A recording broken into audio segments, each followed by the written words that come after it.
ఎక్కడ నెగ్గాలో కాదు, ఎక్కడ తగ్గాలో తెలిసినవాడు గొప్పోడు.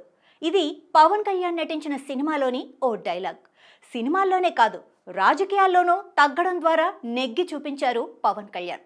రాష్ట్ర విభజన సమయంలో ప్రశ్నించే గొంతుగా ఉండాలంటూ జనసేన పార్టీ ఏర్పాటు చేసిన ఆయన 10 ఏళ్ల పాటు కనీసం చట్టసభలో అడుగు పెట్టలేకపోయారు. ఓటమిని ఎగతాళి చేస్తూ రాజకీయ ప్రత్యర్థులు చేసిన అవమానాలు భరించారు.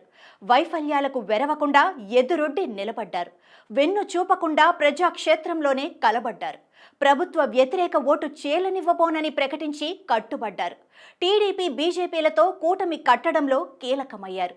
10 ఏళ్ల పోరాట ఫలితంగా ఆంధ్రప్రదేశ్లో అధికార కూటమిలో భాగస్వామయ్యారు. ప్రజా పాలనలో తన వంతు పాత్ర పోషిస్తున్నారు. ఆవిర్భావం, పోరాటం నుంచి పాలన వరకు జనసేన ప్రయాణంలో ఎన్నో మలుపులు, మరపురాని ఘట్టాలు.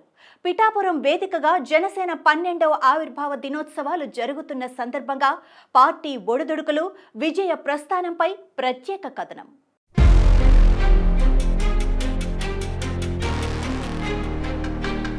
రాజకీయాలకు పనికిరారంటూ అవహేళన చేశారు.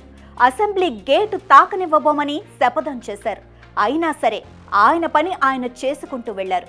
కొద్ది రోజులకు శపథం చేసిన వాళ్ల నోళ్లు మూతబడ్డాయి. పవన్తో పెట్టుకుంటే మసైపోతామనేలా తన తడాకా చూపించారు జనసేనని పవన్ కళ్యాణ్. వామనవతారాన్ని చూపిస్తుంది జనసేన. జగన్ గుర్తుపెట్టుకో, అర్థపాతాళానికి తొక్కకపోతే నా పేరు పవన్ కళ్యాణే కాదు, మా పార్టీ జనసేనే కాదు, మర్చిపోకో. ఎంతో మంది రాజకీయ పార్టీలు పెట్టారు. కొద్ది మంది మాత్రమే సక్సెస్ రుచి చూశారు. ఆ కొద్ది మందిలో ఒకరు పవన్ కళ్యాణ్. ఆయన పార్టీ పెట్టగానే వాళ్ళ అన్నే ఏమీ చేయలేకపోయారు. ఇక ఈయనేం చేస్తారులే అనుకున్నారంతా. కానీ 12 ఏళ్ల కాలంలో తానేంటో నిరూపించుకుంటూ అందరూ వేరు, నేను వేరు అంటూ తన సత్తా చాటారు. 2014లో రాష్ట్ర విభజన జరిగితే కాంగ్రెస్ పార్టీ అడ్డగోలుగా విభజించిందంటూ పవన్ కళ్యాణ్ ఆగ్రహించారు. ఈ అన్యాయం గురించి, ఏపీ హక్కుల గురించి ప్రశ్నించే గొంతుక కోసమంటూ అదే ఏడాది మార్చి 14న జనసేన పార్టీని ఏర్పాటు చేశారు. పవన్ కళ్యాణ్ సోదరుడు మెగాస్టార్ చిరంజీవి స్థాపించిన ప్రజారాజ్యం పార్టీ అప్పటికే కాంగ్రెస్లో విలీనమైంది. ఈ నేపథ్యం జనసేన పార్టీ పైన, పవన్ కళ్యాణ్ పైన అనుమానాలకు తావిచ్చింది. ఆయన పార్టీ ఏర్పాటు ప్రకటన చేసిన తర్వాత ఎన్నికలకు తక్కువ సమయం ఉండటంతో పోటీకి దిగకుండా బీజేపీకి మద్దతు పలికారు. తెలుగుదేశం కూడా ఎన్డీఏ కూటమిలో ఉండటంతో ఏపీలో టీడీపీ విజయం కోసం పనిచేశారు. అలా పవన్ తీసుకున్న నిర్ణయం విభజిత ఆంధ్రప్రదేశ్లో టీడీపీ ప్రభుత్వ ఏర్పాటుకు దోహదపడింది. టీడీపీ ప్రభుత్వానికి మద్దతుగా ఉన్నప్పటికీ కొన్ని విషయాల్లో పవన్ విభేదించారు. ప్రత్యేక హోదా విషయంలోనూ గట్టిగా గళం వినిపించిన పవన్ బీజేపీతో పాటు టీడీపీ పైన విమర్శలు చేశారు. మీకు సిగ్గు, లజ్జ, పౌరుషం అనేది మీరు మర్చిపోయారు. మీరు ఏం పుట్టుకది? అలాంటి పుట్టుక ఒక పుట్టుకేనా? మీ ఎంపీలు జరిగితే మీకు సిగ్గు లేచి. 2019 ఎన్నికల్లో బీజేపీ టీడీపీతో కాకుండా వామపక్షాలు బీఎస్పీతో కలిసి పోటీ చేశారు. 2019 ఎన్నికల్లో జనసేన కేవలం రాజోలు స్థానంలో మాత్రమే గెలవగా పవన్ కళ్యాణ్ స్వయంగా పోటీ చేసిన గాజువాక, భీమవరం స్థానాల్లో ఓటమి పాలయ్యారు. వైఎస్ఆర్సీపీ అధికారంలోకి రావటం, రాష్ట్రంలో అరాచక పాలన సాగటం చూసిన ఆయనకు పొరపాటు అర్థమైంది. చెప్పు అటు తిప్పి పగిలిపోయేలా, దవడ వాచిపోయేలా చెప్పు పెట్టి కొడతాను కొడకల్లారా ఒక్కొక్కడికి. ఇదే క్రమంలో 2022 మార్చి 14న గుంటూరు జిల్లా ఇప్పటంలో జరిగిన జనసేన ఆవిర్భావ సభలో ఓ చారిత్రాత్మక నిర్ణయం ప్రకటించారు.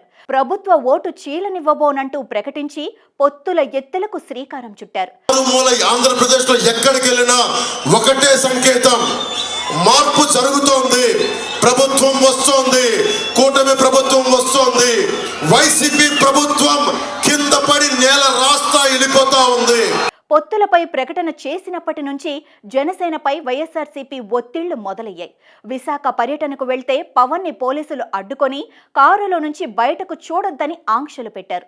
హోటల్ గదిలో నిర్బంధించారు. ఇవన్నీ పవన్లో తీవ్ర అసహనం, ఆగ్రహం తెప్పించాయి. తన పర్యటనల కోసం పవన్ ప్రత్యేకంగా తయారు చేయించుకున్న వారాహి వాహనం పైన వైఎస్ఆర్సీపీ నేతలు విమర్శలు చేశారు.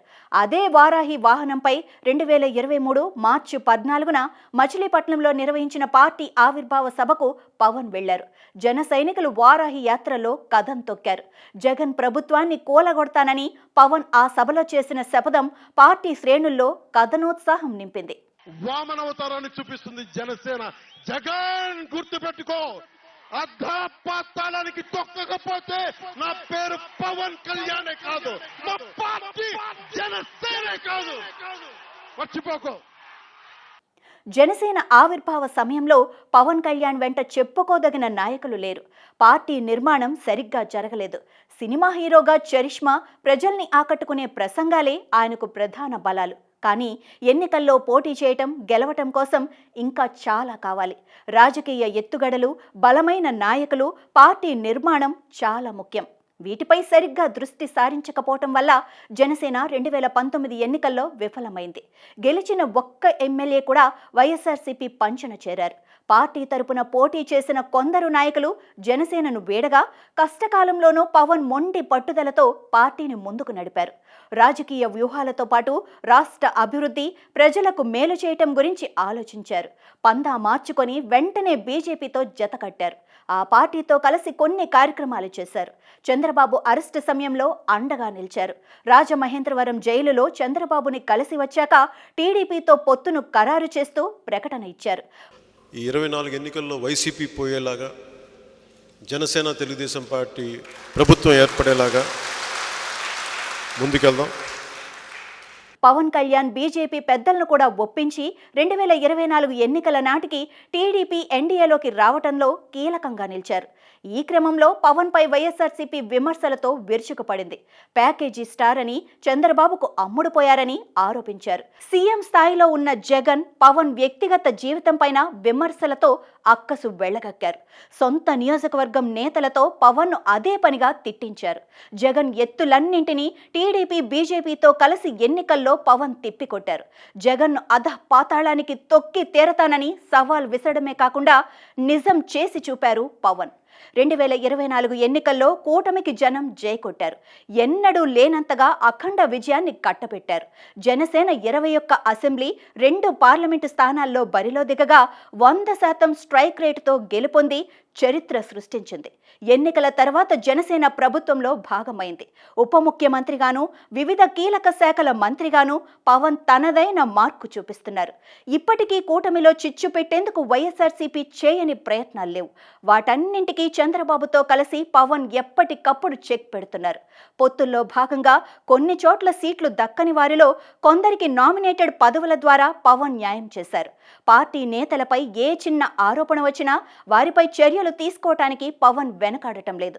జానీ మాస్టర్, కిరణ్ రాయల్ వంటి వివాదాలకు కేంద్రంగా నిలిచిన వారిని పార్టీ దూరం పెట్టింది. వైద్యురాలి పట్ల అనుచితంగా ప్రవర్తించిన ఘటనలో కాకినాడ జిల్లా ప్రత్తిపాడు ఇన్ఛార్జ్ తమ్మయ్యను పార్టీ నుంచి సస్పెండ్ చేసింది. అయితే పార్టీ నిర్మాణం విషయంలో జనసేన ఇప్పటికీ వెనకబడింది. సభ్యత్వ నమోదు 10 లక్షలు దాటినప్పటికీ గ్రామస్థాయి నుంచి కమిటీలు లేకపోవటం ప్రధాన లోపం. పార్టీ అనుబంధ విభాగాలు కూడా క్రియాశీలకంగా లేవు. ఈ తరుణంలో జనసేన 12వ ఆవిర్భావ సభ ద్వారా పార్టీ నిర్మాణంపై స్పష్టమైన ప్రకటన వస్తుందని శ్రేణులు ఆశిస్తున్నాయి. ఇన్నాళ్లు రాజకీయ పార్టీగా జనసేన ఆవిర్భావ దినోత్సవం జరిగింది. ఇప్పుడు 12వ ఆవిర్భావ సభను అధికారంలో ఉన్న పార్టీగా నిర్వహించుకోవటం జన సైనికుల్లో రెట్టించిన ఆనందోత్సాహాలను నింపుతోంది.